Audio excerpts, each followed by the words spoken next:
My expertise, as you know, is CIA, Marine Corps, 3 CIA secret wars. I had a position in the National Security Council in 1975 as the chief of the Angola task force running the secret war in Angola. It was the 3rd CIA secret war I was part of. The National Security law creating the National Security Council and the CIA, as you know, was passed in 1947. The CIA was given this charter to perform such other duties and function as might be necessary to the national security interests, and given a vague authority to protect its sources and methods. And I think it was in the mid-'80s that I coined this phrase, the Third World War, because in my research I realized that we were not attacking the Soviet Union and the CIA's activities. We were attacking people in the Third World. And I'm going to just quickly, in the interest of time, just give you a little sense of what that means, this Third World War. Basically, it's the third, I believe, in terms of loss of life and human destruction, the third bloodiest war in all of history. They undertake to run operations in every corner of the globe. They also undertook the license of operating just totally above and beyond U.S. laws. They had a license, if you will, to kill, but also they took that to a license to smuggle drugs, a license to do all kinds of things to other people in other societies in violation of international law, our law, and every principle of nations working together for a healthier and more peaceful world. Meanwhile, again, they battled to convert the U.S. legal system in such a way that it would give them control of our society. Now, we have massive documentation of what they call the secret wars of the CIA. We don't have to guess or speculate.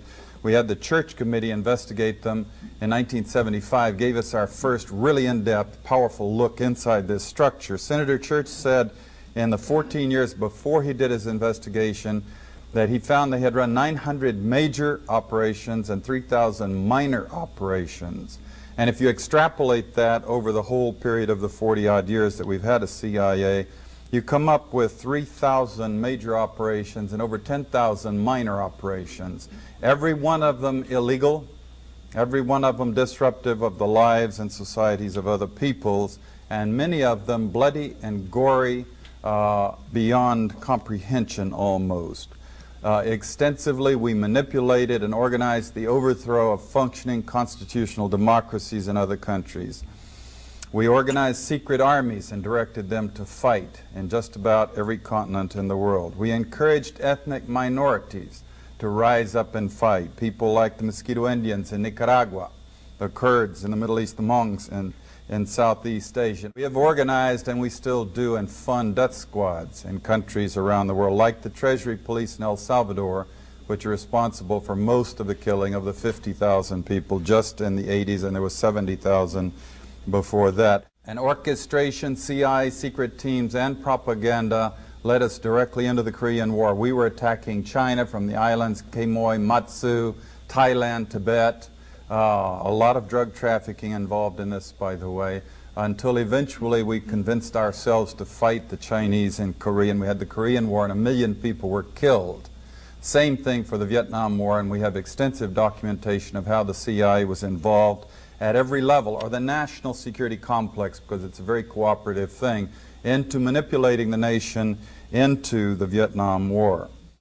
And we wound up creating the Golden Triangle, in which the CIA, Air America airplanes were flying in arms to our allies and flying back out with heroin. We launched the largest, this is something that Jimmy Carter did, Admiral Turner brags about it, the operation in Afghanistan. Biggest single operation, I'm told, in the history of the CIA's secret wars. And sure enough, very quickly we produced the Golden Crescent, which is still the largest source of heroin perhaps in the world today. Trying to summarize this Third World War that the CIA, the U.S. national security complex with the military all interwoven in it in many different ways, has been waging. Let me just put it this way. The best heads that I coordinate with studying this thing, we count at least minimum figure 6 million people who've been killed in this long 40-year war that we've waged against the people of the Third World. These are not Soviets. We have not been parachuting teams into the Soviet Union to kill and hurt and maim people, especially not since 1954 when they developed actually a capability of dropping atomic weapons on the United States. They aren't British, French, Swedes, Swiss, Belgians. We don't do bloody, gory operations in the countries of Europe. These are all people of the Third World. They're people of countries like the Congo, Vietnam, Kampuchea, Indonesia, Nicaragua, where conspicuously they nor their governments do not have the capability of doing any physical hurt to the United States. They don't have ICBMs, they don't have armies or navies. They could not hurt us if they wanted to. There has rarely been any evidence that they really wanted to, and that in fact is perhaps the whole point. If they had had ICBMs, we probably wouldn't have done the things to them for fear of retaliation. Cheap shots, if you will, killing people of other countries of the world who cannot defend themselves under the guise of secrecy and under the rubric of national security.